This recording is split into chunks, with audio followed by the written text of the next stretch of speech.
जय हिंद साथियों। चलिए महत्वपूर्ण क्वेश्चन है, इसको देखिएगा और ध्यान में रखिएगा। ठीक है, ये एग्जाम को देखते हुए मद्य निषेध एग्जाम जो 14 मई को है उनको देखते हुए सेट लाया गया। ये प्रीवियस ईयर से क्वेश्चन लिया गया है, इनको ध्यान से टिक कीजिएगा और आगे की ओर बढ़िएगा। ठीक है, चलते हम लोग आगे की ओर, आपका समय बर्बाद ना करते हुए डायरेक्ट क्वेश्चन की ओर चलते हैं। ठीक है, पहला क्वेश्चन कहता है आप लोग का, तुलसीदास द्वारा रचित रामचरितमानस में कितने कांड हैं। ठीक है, क्वेश्चन करता है आपसे रामचरितमानस जो है कितने कांड हैं उनको देखिएगा। ठीक है, आप लोग जवाब दीजिए।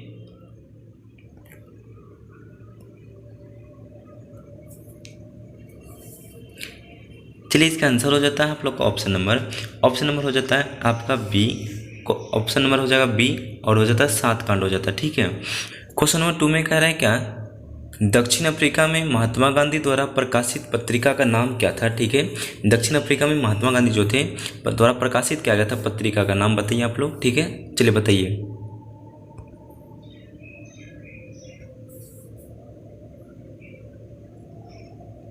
इसका राइट आंसर हो जाता है ऑप्शन नंबर आपका बी हो जाता है, इंडियन ओपिनियन हो जाता है इसका राइट आंसर। ठीक है, ऑप्शन नंबर हो जाएगा बी, इंडियन ओपिनियन हो जाता है। ठीक है, क्वेश्चन को फिर से देख लीजिए। दक्षिण अफ्रीका में महात्मा गांधी द्वारा प्रकाशित पत्रिका का नाम था इंडियन ओपिनियन हो जाता है। ठीक है, चलते आगे हम लोग क्वेश्चन नंबर 3 में। कहता है कि शतरंज चेस का खेल शुरू हुआ था किस देश में। शतरंज सबसे पहले किस देश में खेल शुरू हुआ था, इनको देखिए और जवाब दीजिए। ठीक है,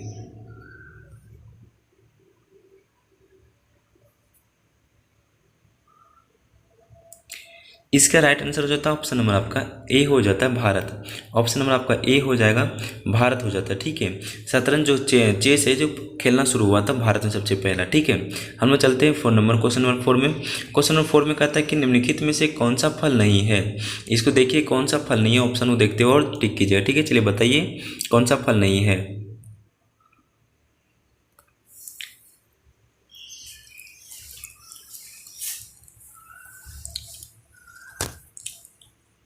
चलिए, 4 का राइट आंसर हो जाता है ऑप्शन नंबर आपका डी हो जाता है आलू। ऑप्शन नंबर डी हो जाएगा आलू हो जाता है, ये फल में नहीं आता है। ठीक है, चलते हम लोग 5 में। 5 का क्वेश्चन कहता है कि भारत में किस क्षेत्र में ग्रीष्मकालीन मानसून सबसे पहले आता है। ठीक है, चलिए इसको बताइए ग्रीष्मकालीन मानसून सबसे पहले किस क्षेत्र में आता है। ठीक है, 5 का आंसर बताइए, राइट आंसर क्या होता है।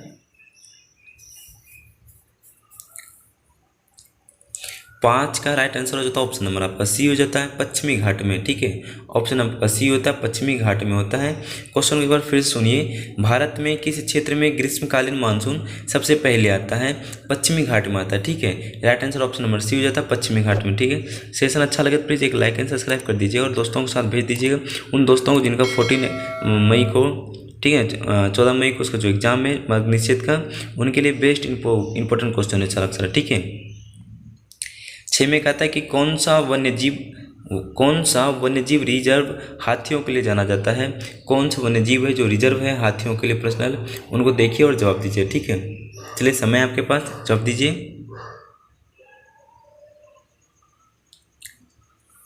6 का राइट आंसर हो जाता है ऑप्शन नंबर आपका बी पेरियार। ऑप्शन नंबर आपका बी हो जाता है पेरियार वन्यजीव अभ्यारण्य जो है हाथियों के लिए रिजर्व है। ठीक है, हम लोग चलते हैं 7 में। 7 में कहता है कि चंपारण सत्याग्रह के दौरान महात्मा गांधी पर मुकदमा कहाँ चलाया गया था। ठीक है, क्वेश्चन कहता है आपसे चंपारण सत्याग्रह के दौरान महात्मा गांधी पर मुकदमा कहाँ चलाया गया था, सो देखिए और जवाब दीजिए। ठीक है, आपके पास समय, जल्दी जवाब दीजिए।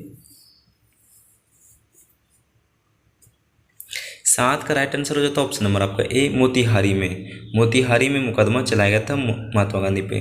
चंपारण सत्याग्रह के दौरान महात्मा गांधी पर मुकदमा चलाया गया था कहाँ पे, मोतिहारी में। चलते हम लोग आगे की ओर। ऑप्शन नंबर ए था इसका राइट आंसर।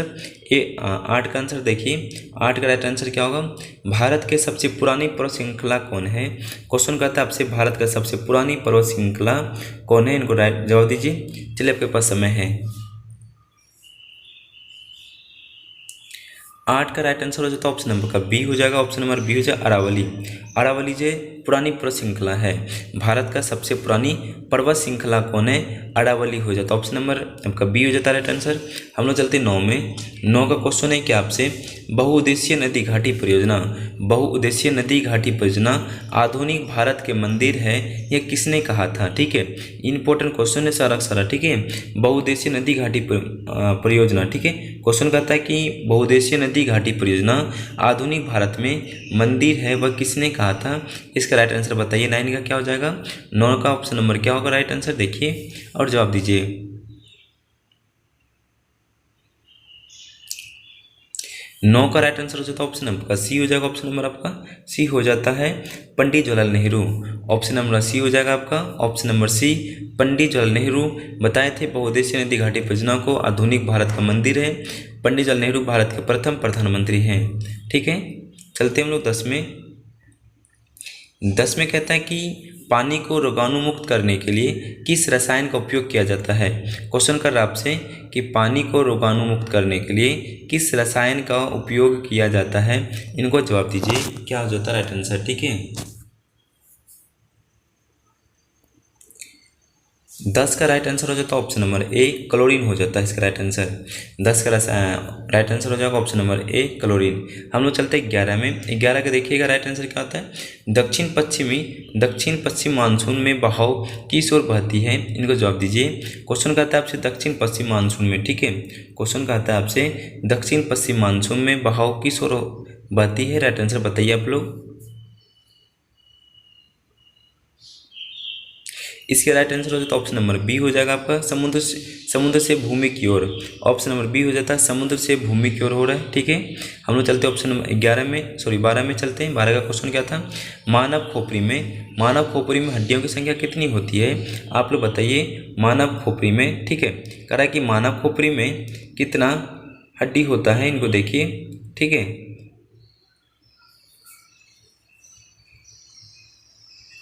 12 का राइट आंसर हो जाता है ऑप्शन नंबर आपका बी। ऑप्शन नंबर आपका हो जाता है डी हो जाएगा, 22 हड्डी होता है मानव खोपड़ी में। ऑप्शन नंबर आपका डी हो जाता है राइट आंसर।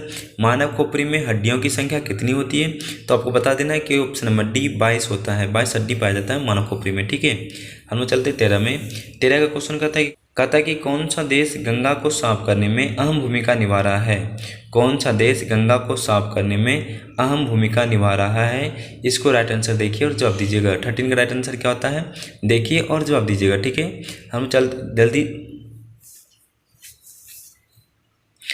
13 का राइट आंसर हो जाता है ऑप्शन नंबर आपका ए हो जाता है, जर्मनी। ऑप्शन नंबर आपका ए हो जाएगा। 13 का आंसर क्या आ जाएगा? ए हो जाएगा, जर्मनी। जर्मनी देश गंगा को साफ करने में अहम भूमिका निभा रहा है। ठीक है, हम लोग चलते हैं 14 में। 14 का क्वेश्चन हो जाता है आप लोग का, किसमें सेट्रिक एसिड प्रचुरता में पाया जाता है? राइट आंसर इसका बताइए, किसमें सेट्रिक एसिड प्रचुरता से पाया जाता है? चलिए समय है आपके पास, जल्दी जवाब दीजिए। 14 का राइट आंसर हो जाता है ऑप्शन नंबर आपका डी। ऑप्शन नंबर डी हो जाएगा, नींबू में सेट्रिक एसिड प्रचुरता से पाया जाता है। ठीक है, हम लोग चलते हैं 15 में। 15 क्वेश्चन कहता है निम्नलिखित में से कौन सा नदी अरब सागर में गिरता है? ठीक है, निम्नलिखित में से कौन सा नदी अरब सागर में गिरता है? इनको जवाब दीजिए। ठीक है, 15 का राइट आंसर हो जाता है ऑप्शन नंबर ए हो जाएगा, नर्मदा नदी। नर्मदा नदी में अरब सागर में गिरता है। निम्नलिखित में से कौन सा नदी अरब सागर में गिरती है? नर्मदा नदी हो जाता है। ठीक है, चलते हैं 16 में। 16 क्वेश्चन कहता है कि किस अम्ल से दूध में खट्टापन होता है? किस अम्ल से दूध में खट्टापन होता है? देखिए और जवाब दीजिएगा। ठीक है,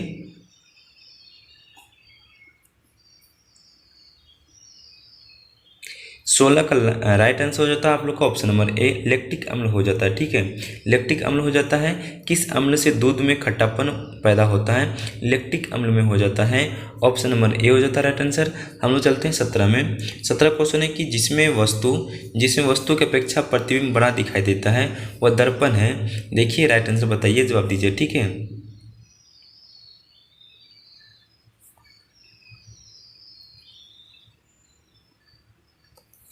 चलिए 17 का राइट आंसर हो जाता है ऑप्शन नंबर आपका बी हो जाता है, अवतल दर्पण। क्या तो राइट आंसर क्या हो जाएगा? अवतल दर्पण हो जाता है। जिसमें वस्तु की अपेक्षा प्रतिबिंब बड़ा दिखाई देता है तो वो दर्पण हो जाता है अवतल दर्पण। राइट आंसर हो जाएगा आप लोग ऑप्शन नंबर बी हो जाता है। हम लोग चलते हैं 18 में। 18 कहता है क्वेश्चन, संतोष ट्रॉफी का संबंध संतोष ट्रॉफी का संबंध किस खेल से है? राइट आंसर बताइए। संतोष ट्रॉफी का संबंध किस खेल से है? 18 का आंसर राइट आंसर बताइए।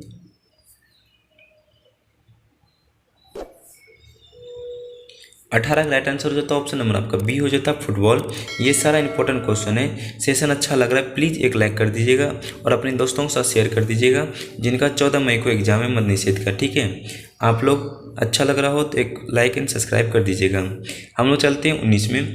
19 का क्वेश्चन कहता है यदि किसी वस्तु का वेग 3 गुना बढ़ जाए तो गतिज ऊर्जा कितना बढ़ जाएगी? क्वेश्चन कहता है कि यदि किसी वस्तु का वेग 3 गुना बढ़ जाए तो इसकी गतिज ऊर्जा कितना बढ़ जाएगी? इनको देखिए और जवाब दीजिएगा, ठीक है। 19 का राइट आंसर हो जाता है ऑप्शन नंबर आपका सी हो जाता है 9 गुना।